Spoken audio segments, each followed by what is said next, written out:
Fala, meus queridos, tudo bom? Nós estamos entrando numa nova série de mensagens e o tema dessa série é Ouvindo Deus. Hoje eu quero falar um pouquinho com você com o tema de Deus ainda fala hoje? Essa é uma das grandes perguntas que a gente escuta frequentemente aqui no nosso gabinete, perguntando, pastor, Deus ainda fala? Como que Deus fala? Eu quero começar com a frase de A.W. Tozer que diz, Deus fala conosco não para informar, mas para transformar.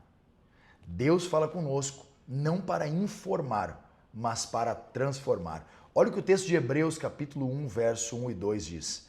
Havendo Deus, desde a antiguidade, falado em várias ocasiões e de muitas formas aos nossos pais, por intermédio dos profetas, nesses últimos tempos, nos falou mediante seu Filho, a quem constituiu herdeiro de tudo o que existe e por meio de quem criou o universo. Muitas pessoas duvidam que Deus ainda fale nos dias de hoje. Talvez até mesmo por conta de uma pós-modernidade e de uma cultura pós-cristã que tem entrado em nossos dias, acreditam que Deus só falava no Antigo Testamento, aos patriarcas, aos profetas. Mas o autor aos Hebreus vai dizer, olha, no tempo passado era assim, mas no tempo presente ele falou por meio do Filho, a quem ele constituiu sobre todas as coisas. A Bíblia nos mostra que ele sempre se comunica com o seu povo. Mas como que nós podemos ter certeza que ele continua falando? Essas indagações nos vêm à mente. Jeremias 33, verso 3 fala, invoca-me e te responderei. E te revelarei conhecimentos grandiosos e inacessíveis que não sabes. Para e pensa, olha os mistérios de Deus que ainda existem para ser revelados. Agora, para quem que ele revela? Para aqueles que o invocam. Para aqueles que desejam descobrir esses mistérios e essas revelações.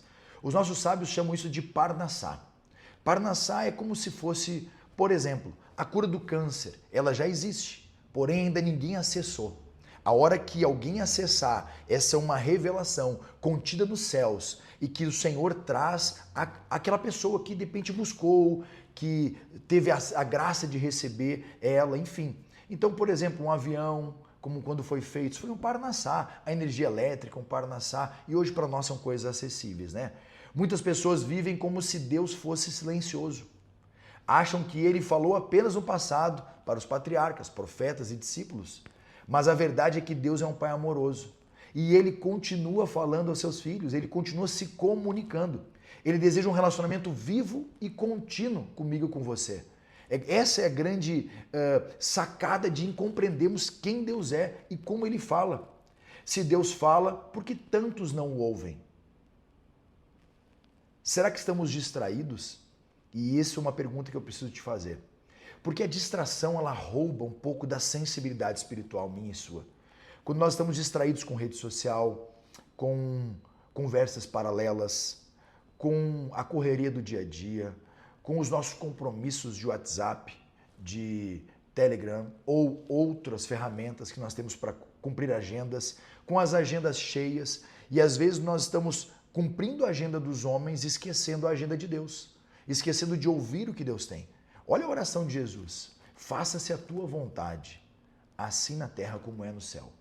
A oração de Jesus não era uma oração interesseira, era uma oração interessada.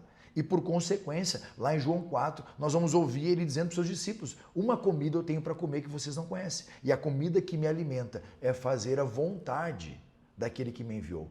Como é que se faz a vontade de Deus? Quando a gente para ouvir, não é isso? Olha o que o texto diz em João 10, 27. As minhas ovelhas ouvem a minha voz, e eu as conheço e elas me seguem.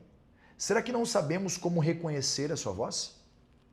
Essa jornada dessa série começa aqui e eu quero te encorajar no próximo episódio a gente ver como diferenciar a voz de Deus das nossas próprias emoções e do ruído do mundo.